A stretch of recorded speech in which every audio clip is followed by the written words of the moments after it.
আজকে আমাদের মাঝে প্রধান অতিথির আসন করতে যাচ্ছেন ঠাকুরগাঁয়ের কৃতি সন্তান, ঠাকুরগাঁয়ের গৌরব, ঠাকুরগাঁয়ের সূর্য সন্তান, ঠাকুরগাঁয়ের মামাটি মানুষের অহংকার, ঠাকুরগাঁয়ের মাঝে মানুষের কথা সংসদে তুলে ধরার মতো সেই চিরপ্রত্যয়ী ব্যক্তিত্ব, প্রখ্যাত শিক্ষানুরাগী বিশিষ্ট সমাজসেবক,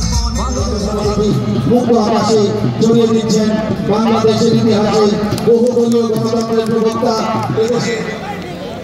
আমি একটি বর্ণাঢ্য ফুটবল টুর্নামেন্ট শুরু হতে দেখতে যাচ্ছি। আমি আন্তরিকভাবে ধন্যবাদ জানাতে চাই বাংলাদেশ জাতীয়তাবাদী দল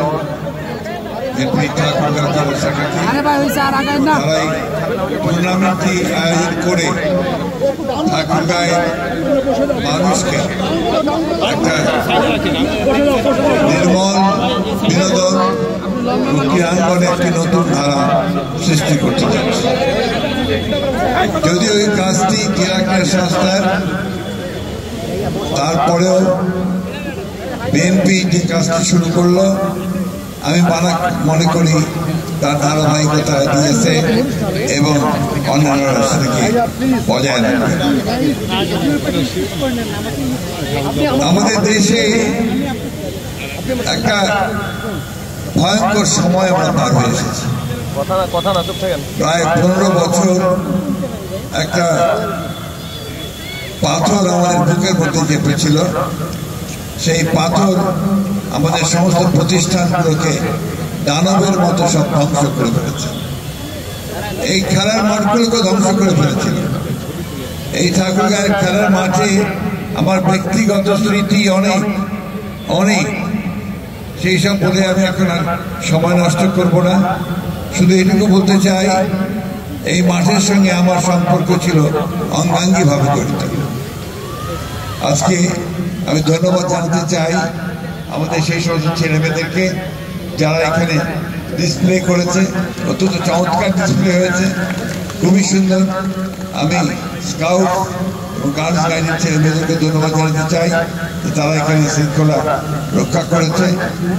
সবচেয়ে বড় কথা হলো যে আমাদেরকে এই যে একটা ভূমিকম্প হয়ে গেল, আমাদের তরুণেরা, আমাদের ছাত্ররা যেভাবে একটা ছাত্র জনতার অভ্যুত্থান সংগঠিত করে আমাদেরকে নতুন বাংলাদেশ নির্মাণ করবার একটা সুযোগ সৃষ্টি করে দিল, সেই সুযোগটা যেন আমরা গ্রহণ করি।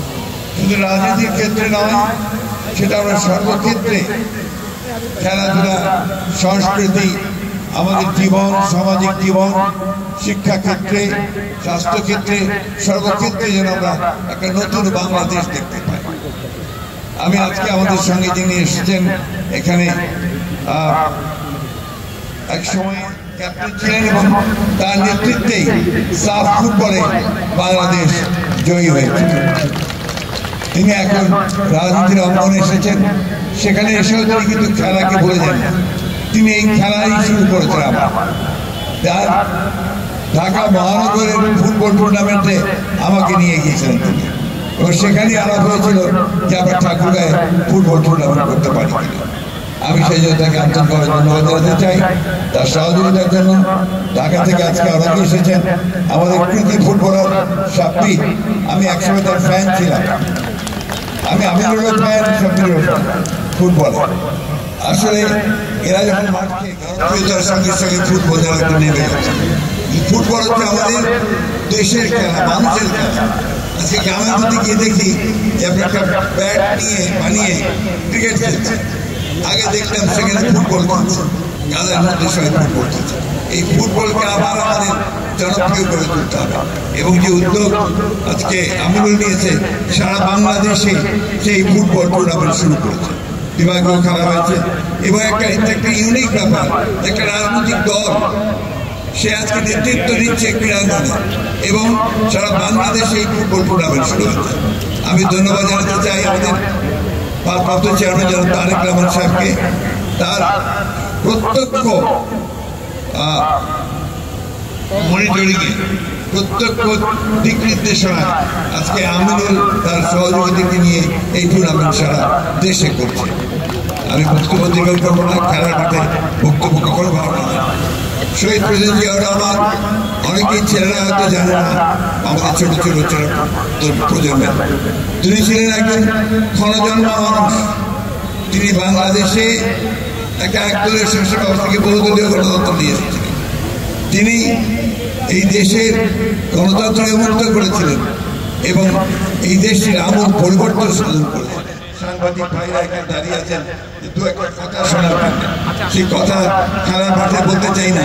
তারপর একটা কথা বলতে চাই, গণতন্ত্রের কোনো বিকল্প নেই এবং গণতন্ত্রকে প্রতিষ্ঠায় রূপ দিতে হলে নির্বাচনই হচ্ছে একমাত্র পথ, যার মাধ্যমে আমরা গণতন্ত্রে পৌঁছতে পারি।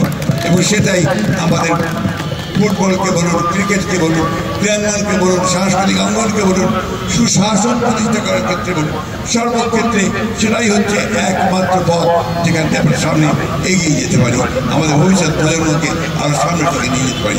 আসুন আমরা সেই লক্ষ্যে আজকে আবার নতুন করে আমাদের আরেকটা সংগ্রাম শুরু করি। ধন্যবাদ সকলকে।